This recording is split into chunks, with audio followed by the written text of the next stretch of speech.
how do you win in a market like this, right? I think there's a couple of different ways. And our boy Jacob's going to speak about that, is just having that long-term mindset of buying and holding.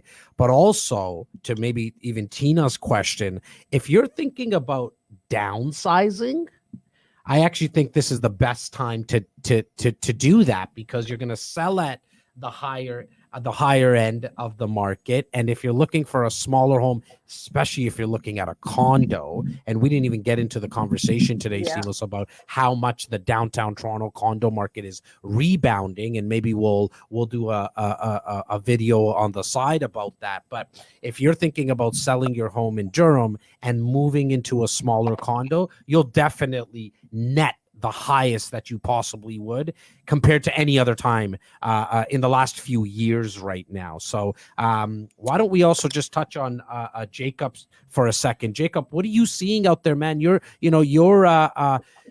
boots to the ground for REC, man. Like, and you're dealing with a lot of clients in terms of multiplexes and commercial. What are you seeing out there right now, brother? Yeah, it's definitely just what Marlene's mentioning there. In the commercial side of things, it's almost, let's say it's almost a perfect storm that we're seeing right now. It's a lot of education programs getting everybody aware, right? Everybody, you guys are doing your job. We have more investors today than ever in the real estate world. We have, markets like Hamilton, Kitchener, Waterloo, St. Catharines, that the appreciation is just going through the roof, and interest rates being low. So it is really that perfect storm of these markets of cheap money and massive population expansion. You got it. Yeah. So what I'm seeing out there is it's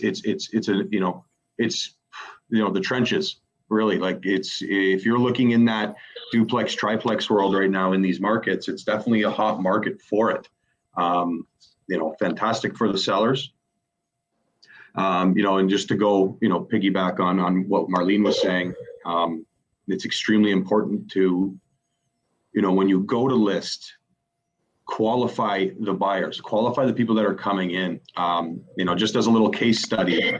Because that's the best way I think I can get across what we're seeing in these markets. So I listed an 8-unit multifam building in Hamilton. It was, good building, flat roof, purpose built, in a nice area. We listed at 1.350. Okay. I went with my buyer. I said, seller, let's get a building condition report, and let's get a phase 1 ESA on this. Okay, and there was a bit of pushback. Phase 1 ESA, for everyone, that's an environmental study. It is the very first stage of making sure that a building does not have any pollutants or environmental issues, and it is a condition on financing. So sorry, Jacob, just to put that out there for everyone. Appreciate it. Yeah. And I say that because that's what we're seeing, a lot more people doing now, is just getting these reports up front, because these are going to induce a firm offer.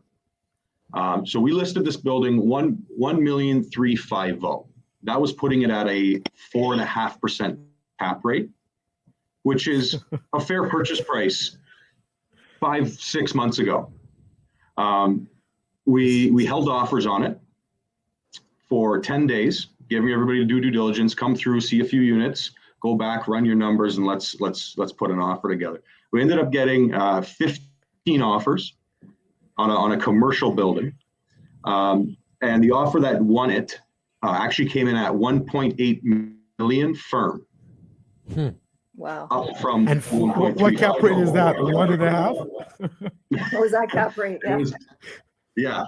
So now, and the key factor was the firm. And sorry, Jas, go ahead. No, you go, buddy. Continue. The key factor was that it was firm, because we see it in Hamilton, we see it in St. Catharines, and I even hear it just in chatter, which everyone goes, "Oh, any investment property sells right now," and it's yes, that's the truth, but how do we sell it for the most and the quickest? And I'm a strong believer of let's get those reports up front. At the very most, you're looking at maybe $5,000 for both reports, $6,000 for both reports. And if it gets you a firm offer, That's worth every penny. Now, can you, and I'm not sure if you can speak to it, Jacob, but the psychology of the purchaser, the investor who actually bought it, what's his plans or her plans with this? Is it long-term hold? Like, what are they planning to do with this? Because I think that's important, because somebody who's watching right now and say, well, hang on, it was, at 1.4 almost, and it sold for 1.8. Like, what the heck? Why would this person buy it? Do you know a little bit about maybe the purchaser? Can 100%. You speak about that? Yeah, I can't go too much into depth, because I wasn't representing the purchaser on this transaction, but I can definitely, just from vetting them and understanding, speaking with their mortgage broker and everything, I have an understanding, and I feel it's what a lot of buyers are doing in Hamilton right now, and these up and coming markets. It is a long-term hold. They're going to come in, they're going to buy all cash or 50% down. So those numbers do work. In this case, I believe the purchaser was coming in with about $1 million cash. Okay, this building is going to be a legacy building for them. It's going to go to their children and their children's children. And they're generation. They're going to be creating generational wealth. Go on. Yeah. Exactly. Yeah. And so they came in $1 million down on $1.8 million. At that, the building's going to cash flow, even if it was a 2% cap rate. And especially in a market like Hamilton, where we're seeing a ton of new construction. You just look at a few of the key factors. Pier 5, 6, and 7. Huge. So Jacob, Jacob, I'm going to stop you for a second, because I think it's very important to what Jas was saying.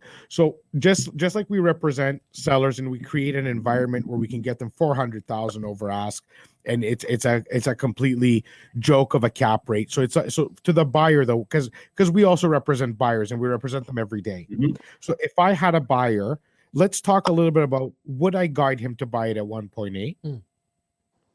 Would I be hurting my buyer or helping my buyer? And this goes back to what Marlene was saying. Everybody has different goals. Yeah. So if we, as a buyer, so if I have two buyers, we have Steve and we have Clem. Clem is buyer number one, who is looking for a 5-year play, who is looking to do X, Y, Z and come out with ABC. The other one is looking for a piece of land for his kids, and it's a different play. These two buyers are going to have completely different buying strategies. One of them can compete, the other one cannot. So and I'm doing this right now, actually, with Jacob on a medical building that's listed for almost $11 million in Vaughan. And we have a buyer who's come to the table who is looking and seeking generational wealth and is overlooking specific items because he knows time is going to take care of those items.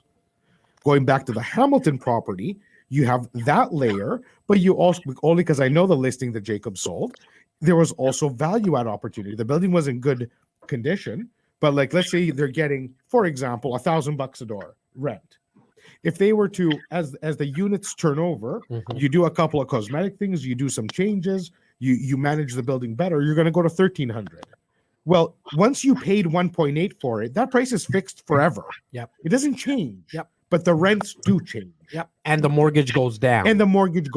So when the rent changes, that cap rate starts creeping back up. And sorry, when you said that the price is fixed, the price is fixed for that investor. That's right. The value, just for anybody who might be new into the investing world, that's going to continue to go up. And as demand continues, what people are willing to pay as the cap rate lowers as acceptable and your rent roll keeps going up, that's called cap compression.